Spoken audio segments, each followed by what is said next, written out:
Subscribe kalam Lemony Laizam YouTube channel ko logoसे खाथियाव मोननाय बेल एबा घन्टा बाटनखौबो गोसोम खालामनानै हो। खुलुमबाय लोगोफोर, आंनिखौ आरो नोंथांमोना नायगासिनो दङ YouTube channel Lemony Laizam YouTube channelaव नोंथांमोनखौ जोबोर बरायबाय। बिदिब्ला फैदो भिडिअखौ जागायदिनि। बिदिब्ला नोंथांमोना हयथ' मिथिखाबाय जानांगौ आरो जायफोरा मिथियाखै बिथांमोना भिडिअखौ जोबजासे नायलांदो। जायफोर फरायसा फंबाय बिनानाव बिथांमोनानोखि देग्लायनि HSLC अर्थात मेट्रिक आनजादाव उथ्रिसारदों बिथांमोना दा आरबास एबा आनन्दराम बरुवा एवार्ड स्किम जिथु बान्था मोनो बेनि थाखाय अनलाइन एप्लाइ खालामनाया सोलिगासिनो। अबयसे बे बान्थाया गासैनिबो थाखाय नङा। जायफोर स्टार मार्क्स अर्थात 75% नि गोजौ मोनदों बिसोरल'सो बे बान्थानि थाखाय एप्लाइ खालामनो हागोन एबा जयग' हागोन। बेखौ एप्लाइ खालामनो मा नांगौ जागोन आरो माबोरै गावनि मबाइलावनो खालामनो हागोन बेखौ आं नोंसोरनो बे भिडिअनि गेजेरजों फोरमायगोन। अबयसे आं नोंथांमोननो बेवहाय एप्लाइ खालामनानै दिन्थिनो हानाय नङा मानोना आंनाव रावनिबो रल नाम्बार दासिम गैथ'वा। बेखायनो आं टार्म्स एन्ड कन्डिशनखौल' खोन्थानानै होनोसै। मबाइलावनो माबायदि खालामनो हागोन बेखौ आं नोंथांमोननो देखायनाल' होनि। नोंथांमोना गावनि मबाइलाव क्रोम ब्राउजाराव थांनानै नोंथाङा बेवहाय गावनो खालामनानै लानो हागोन। नोंथाङा गावनि क्रोम ब्राउजाराव बेवहाय टाइप खालामनानै हो sevaonline.org बेवहाय बेखौ सार्च खालामनानै हो। सार्च खालामनानै होनायनि उनाव नोंथांमोना नुनो मोनगोन बेवहाय सेवा बर्डनि अरिजिनेल वेबसाइट ओंखारनानै फैगोन। बेवहाय नोंथांमोना नुनो मोनगोन बे जाबाय सेवानि website board of secondary education Assam बामुनि मिडियाम गुवाहाटी। बेनिफ्राय नोंथाङा बे गाहायाव फैनानै एसे स्क्रल खालाम।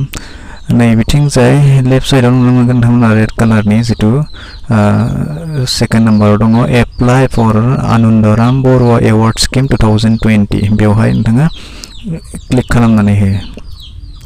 क्लिक खालामनानै होनायनि उनाव नोंथाङा नुनो मोनगोन बेवहाय माखासे टार्म्स एन्ड कन्डिशन लिरनाय दङ।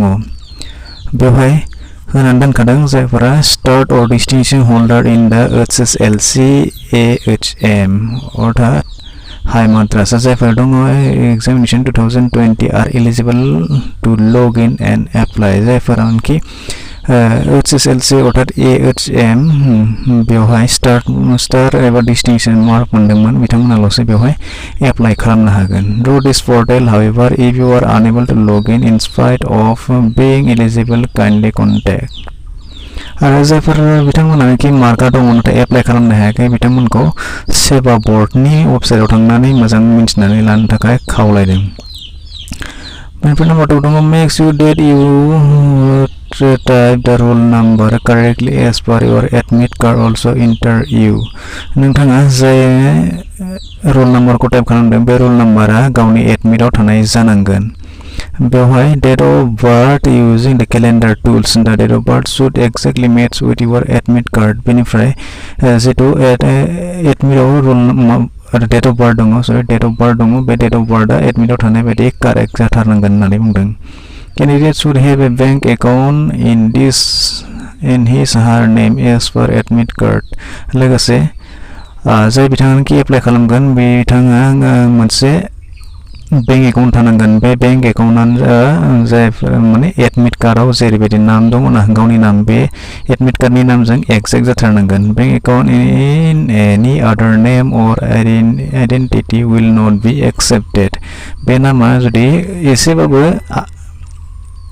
आकारिकानि जुदि गन्डगोल दङब्लाबो बियो एक्सेप्ट जानाय नङा होननानै बिथांमोना बुंदों।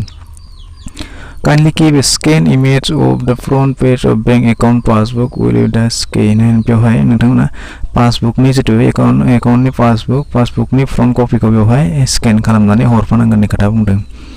The technical specification of the above scan image is size बेवहाय माखासे डकुमेन्ट्स नांगोन। बे डकुमेन्ट्सआ 200 KB नि गेजेराव जानांगोन। बेनिफ्राय बेवहाय size of documents must be less than 200 KB।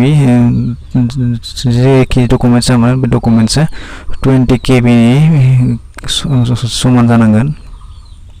200 KB नि फिसा जानांगोन, गेदेर जानो मोननाय नङा। With horizontal of documents must be greater than 400। जुदि हरिजन्टेल खालामोब्ला बियो 400 px नि जाथारनांगोन। बेनिफ्राय before submission please make sure that नोंथाङा साबमिट खालामनायनि सिगां गावनि जितु फिलआप खालामनाय बेखौ कनफार्म खालामनानै ला। बेनिफ्राय नोंथाङा नैबेथिं राइट साइडआव नुनो मोनगोन राइट साइडआव माबायदि एप्लाइ खालामगोन।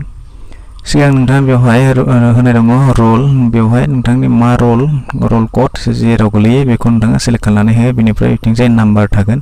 बेनिफ्राय बेवहाय गाहायाव नाम्बार दङ, नाम्बारखौ फिलआप खालाम। लोगोसे बेवहाय डेट अफ बार्थ होननानै बेवहाय लगइन खालामनानै हो। बेवहाय जिहेतु आंहा जेबो रल नाम्बार गैया बेखायनो आं बेवहाय लगइन खालामनो हाया। स' नोंथांमोना बेबायदिहाय बेवहाय आनन्दराम बर' एवार्डनि थाखाय अनलाइन गावबा गाव मबाइलावनो एप्लाइ खालामनानै लानो हागोन।